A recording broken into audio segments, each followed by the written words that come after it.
In the end, after everything she ever went through, Jean Heath's home was filled with people who claimed to know her better than they actually did. They swapped their tissues and embellished stories to appear closer to Jean Heath than they actually were. In the same way, wearing expensive clothes on Sunday apparently brings wealthy Baptists closer to God than they actually are.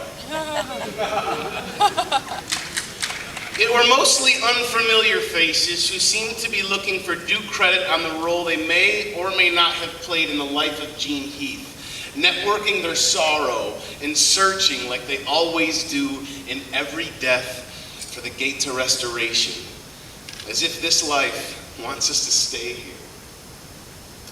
They took turns crying over Jean Heath's face as a sign that she would be missed. There was so much crying that I, the caretaker, could hear Jean Heath's bed sheets slap together when she moved, and there was food, y'all. Holy, smoked ham. There was so much food, like an acre of it. Across the kitchen countertops and over the tables, falling out of the refrigerator and along the arms of chairs, there were cups with names written on them, sometimes twice, sometimes 2 cups. Kids lose shit. There was ambrosia with snot on it, cornbread with tears in it, black-eyed peas with the trembling ladle, strawberry rhubarb wire pie, melty vanilla ice cream pulp, and there were perfect middle squares still left in the brownie pan. I know who ate the empty pieces. The little ones were warned. Death is a very serious matter, so they had better not act up, or they would be forced to pick their own switch and get whipped with it. We were tricked into fearing the ways we will leave this planet. Emily Beeshold was 26 years old that day when she came to play piano for her best friend, Jean Heath, age 87, who lay flat in velvet on her deathbed, looking like the front pew of a gospel church without the guilt.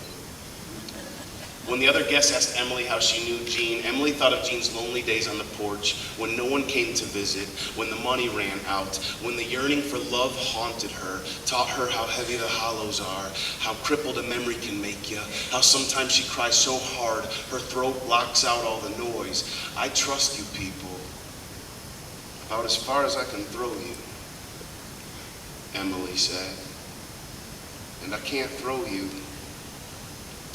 The candles inside her piano keys are why Emily's fingertips burn when she plays. It's why she plays like that. It's why she sings like that, teeth all gripped out like a hallway howling. Holler, holler, she sang. I'm going home. Might be a little bit, but I'm gonna show them. Might be dirty, might be skinny like water, but there's a hole in God and I'm not gonna fall down in there. And that day when she played, sometimes with her knuckles, mostly with her memory, she remembered a true story she read once in a book about self-acceptance, where a daughter sits next to her mother in a coma until one morning before dawn, the mother wakes up, looks very clearly and very intently at her daughter and says, you know, my whole life, I thought there was something wrong with me.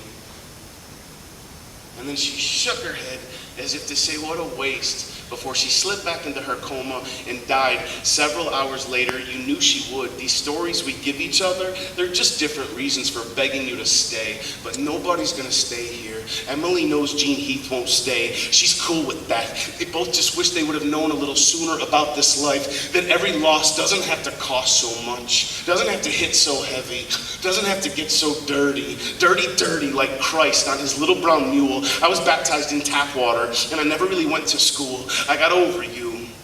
And you better believe I'm gonna pull through. Jean Heath was tender and bossy in the moment she finally called Emily Beeshold to her bedside. While she was happy that her home smelled like a baked good, and she was thankful for the best of the gestures from the guests in the bedrooms, and she was wondering about some of the recipes. She was very clear and very intent when she finally pulled Emily Beeshold's ear down to her mouth and said inside of it, get these people out of my house. I've never died before. and I'm gonna enjoy it.